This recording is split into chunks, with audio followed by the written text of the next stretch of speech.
నమస్తే. నేను విజయ్.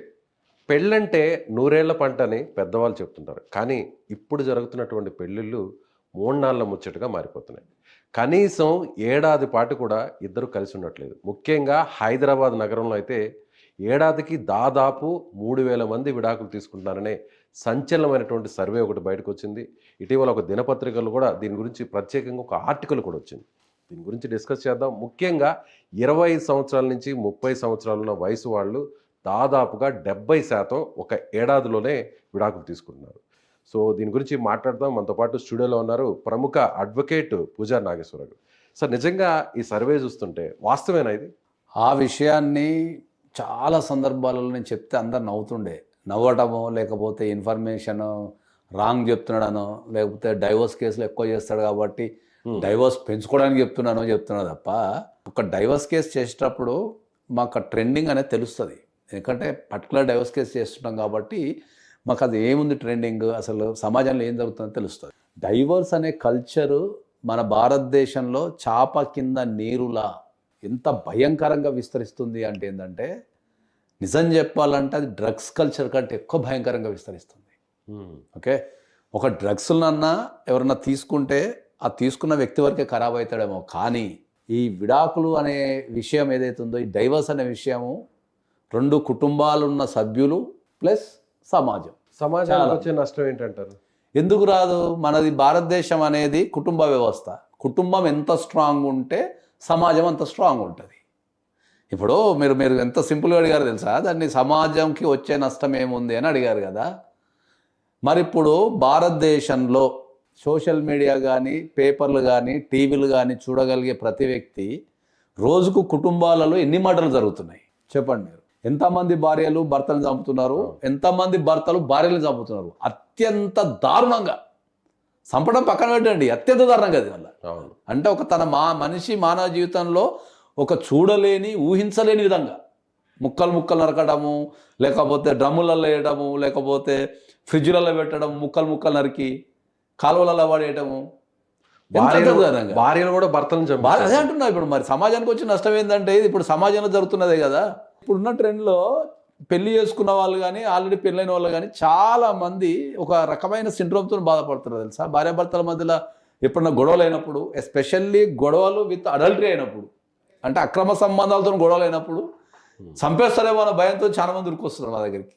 విడాకులు తీసేసుకోవాలి సార్, ఇప్పుడు మా భార్య పలానా వ్యక్తితో అక్రమ సంబంధం ఉంది సార్, నన్ను చంపేస్తామో సార్ వస్తున్నారు. ప్రాణాలు పోగొట్టుకోవడం ఎందుకు, కనీసం కలిసి ఉండాలని చెప్పేసి వాటిపైన మీమ్స్ కూడా రెడీ అవుతున్నాయి. సో దీన్ని సమాజంలో ఉన్న ప్రతి ఒక్కరు, దీన్ని సమాజంలో బాధ్యత కలిగిన కానీ సమాజంలో నివసించే ప్రతి ఒక్కరు ఇది ఆలోచించాల్సిన విషయం. ఇది ఎవరి కాలు ఏమనుకుంటున్నారంటే, సమస్య నా వరకు రాలేదు కదా, లేకపోతే నా సమస్య నా ఒక్కందే కదా అనుకుంటారు. కానీ సమస్య నీ వరకు రాలేదనో, సమస్య నీ ఒక్కందనో అనుకోవద్దు ఎప్పుడు కూడా. అంటే ఇక్కడ ప్రధానంగా 25 సంవత్సరాల వయసు ఉన్న వాళ్ళ సంఖ్య 75% ఉంది విడిపోయే వాళ్ళు. ఎందుకంటారు? అదే చెప్తున్నా, మనకు కల్చరల్ చేంజెస్ కావచ్చు, తర్వాత సమాజం మారిన విధానం కావచ్చు. అదే ఇప్పుడు నేను ఒక విషయాన్ని చాలా స్పష్టంగా చెప్తున్నా. మీరు నా పాత వీడియోలు ఎక్కడైనా చూడండి, అవుతున్న పెళ్ళిళ్ళల్లో 60 to 70% విత్ ఇన్ ద 1 yearలో వాళ్ళు అడ్వకేట్ ఆఫీస్కి రీచ్ అవుతున్నారు అనే విషయాన్ని నేను చాలా స్పష్టంగా చెప్తున్నాను. ఇప్పుడు నేను చెప్తే ఎవరు నమ్మలేదు కదా. ఇప్పుడు వాళ్ళంతా రీసెర్చ్ చేసి రాసిన వాడు దాన్ని. వాళ్ళు ఏమో ఇప్పుడు పేపర్లో ఒక ఇంత టాప్ మోస్ట్ పేపర్లో ఉట్టిన రాయారు కదా, సర్వే చేసిన తర్వాత రాసినది. అది ఇప్పుడు సింగిల్ వ్యక్తిగా నేను చెప్పి ఉండొచ్చు, కానీ వాళ్ళు సర్వే చేసి రాసిళ్ళు. ఇప్పుడు ఈ సమాజంలో ఇప్పుడు జరుగుతున్న పెళ్లిళ్ళల్లో 60 to 70% people with in the 1 yearలో they are reaching the advocate offices divorce కోసం. ప్రతి నెల 250 కేసులు ఫైల్ అవుతున్నాయని కూడా రాశారు. అది తక్కువ అంటారు. చాలా తక్కువ అది. ఓకే, చాలా తక్కువ అది. హైదరాబాద్ పరిధిలో చాలా తక్కువ అది అంటున్నా. ఇప్పుడు హైదరాబాద్ పరిధిలో చూసుకుంటేనే మా ఆఫీసులో 50 నుంచి 60 పోతాయి పర్ మంత్. అంటే ఆఫీసులో ఇప్పుడు నాలాంటి ఆఫీసులో హైదరాబాద్ ఎంతమంది అడ్వకేట్స్ ఉన్నారు, ఎంతమంది ఫైల్ చేస్తున్నారు. హైదరాబాద్లో 16 ఫ్యామిలీ కోర్ట్స్ ఉన్నాయి సార్, అన్ని కలిపి 16 ఫ్యామిలీ కోర్ట్స్లలో ఒక మా ఆఫీస్ నుంచే యావరేజ్గా 50 నుంచి 60 డైవర్స్ కేసులు పోతున్నప్పుడు, అంటే పర్ డేకి యావరేజ్ 2 పోతాయి మా ఆఫీస్ నుంచి. పర్ డేకి యావరేజ్ 2 పోతాయి, పక్కా 2 పోతాయి. అంటే ఎన్ని ఆఫీసులు ఉన్నాయి? కౌన్సిలింగ్ జరిగిన తర్వాత మళ్ళీ తిరిగి కలిసిపోతున్నారా, లేదంటే విడాకులుగా తీసుకుంటున్నారు? కౌన్సిలింగ్ చేస్తే ఎవరు వింటం లేదు, అదే కదా సమస్య. ఇప్పుడు మా దగ్గరికి డైలీ ఒక కొత్త 50 వస్తాయి సార్, ఇది ఎవరు నమ్మరు. ఇది ప్రతిరోజు ఒక 50 వస్తాయి కొత్త, 50 జంటలు వస్తారు. పక్కా వస్తాయి 50 పక్క. ప్రతిరోజు ఒక కొత్త 50 అపాయింట్మెంట్స్ పక్కా ఉంటాయి. దీనిపైన నేను నొక్కి ఒక్క నుంచి మాట్లాడుతుంటే కూడా ఎవరికి చెప్తాను. ప్రతిరోజు ఒక 50 అపాయింట్మెంట్స్ ఫర్ కొత్త డైవర్స్ కోసం వస్తారు.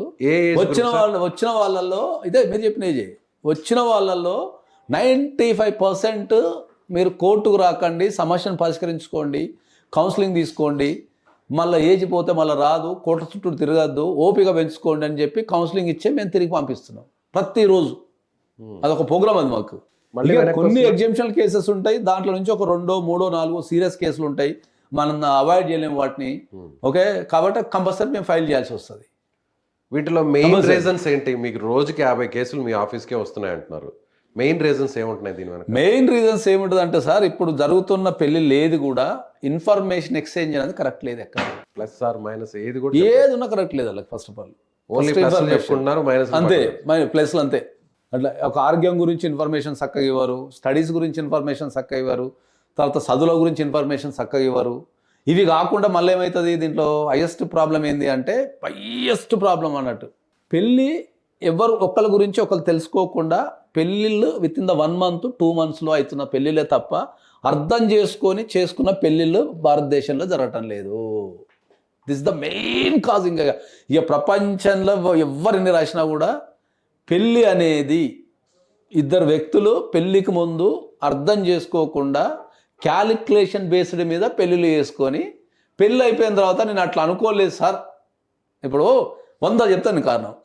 పెళ్లి చూపులో పోతారు, లేకపోతే ఆన్లైన్లోనో లేకపోతే మ్యాట్రిమోనియల్ చూసో తెలుసు, పోయిన తర్వాత క్యాలిక్యులేషన్స్ చేస్తారు. అబ్బాయి ఏం చేస్తాడు, అమ్మాయి ఏం చేస్తుంది, ఏం చదువున్నాయి, ఏమున్నాయి, ఎట్లా పోతారు, అంతే. విత్ ఇన్ 1 monthలో 15 daysలో పెళ్లి పెడతారు. ప్రొఫైల్ చూసుకొని పెళ్లి పెట్టేసుకుంటారు. అంతే. తర్వాత పెళ్ళి అవుతుంది. పెళ్ళైన తర్వాత తెల్లారి నుంచి గొడవ అవుతుంది. అమ్మాయి మాట్లాడతాం లేదు సార్ నాతోని, మొహభావం ఉంది, లేకపోతే అమ్మాయి అది లేదంటాడు. పెళ్లికి ముందు ఎన్ని రోజులు మీరు పరిచయం ఉంది, లేకపోతే పెళ్లి చూపులకు ఎప్పుడు వెళ్ళాలంటే పెళ్లికి ముందు 1 month సార్ అంటాడు.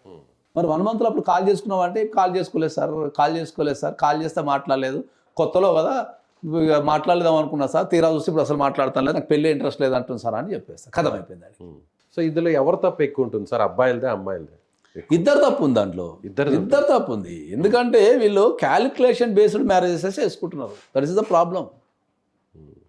క్యాలిక్యులేషన్ బేస్డ్ మ్యారేజ్ కానీ లేదా ఫోర్సబుల్ మ్యారేజ్ కానీ జరుగుతున్నాయి.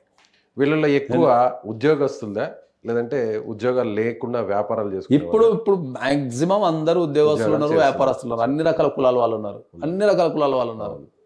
లేట్ మ్యారేజ్ 30 yearsకి మ్యారేజ్ చేసుకుంటారు, కథ మళ్ళీ 1 monthకి వచ్చి కూర్చుంటారు. దాంట్లో ఒక్క మ్యారేజ్కి కొన్ని వేల కారణాలు నేను చెప్పగలుగుతాను, రకరకాల కారణాలు. అసలు వి కెనాట్ బిలీవ్ ఇట్. నాకు ఇప్పటికి అర్థం కాని క్వశ్చన్ ఏంటంటే, ఇద్దరు వ్యక్తులు కలిసి జీవితాంతం నివసించాలనుకున్న ఇద్దరు వ్యక్తులు ఓపికతోని కొద్దిగా వెరిఫై చేసుకొని ఒకరినొకరు అర్థం చేసుకొని పెళ్ళిళ్ళు ఎందుకు చేసుకోరు? ఎందుకు అడావుడుగా చేసుకున్నారు మీరు అందరు పెళ్ళిళ్ళు? 1 monthలో 2 monthsలో ఇప్పుడు ఎన్ఆర్ఐ సంబంధాలు ఉంటాయి సార్. రపకన వస్తారు, వీసా ప్రాబ్లం అవుతుందో, రపకన వెళ్ళిపోవాలో, ఏజ్ అయిపోతుందో, ఇంట్లో ఎవరో చచ్చిపోతారో రపక చేసేసుకుంటారు, హడావుడి చేసేసుకుంటారు.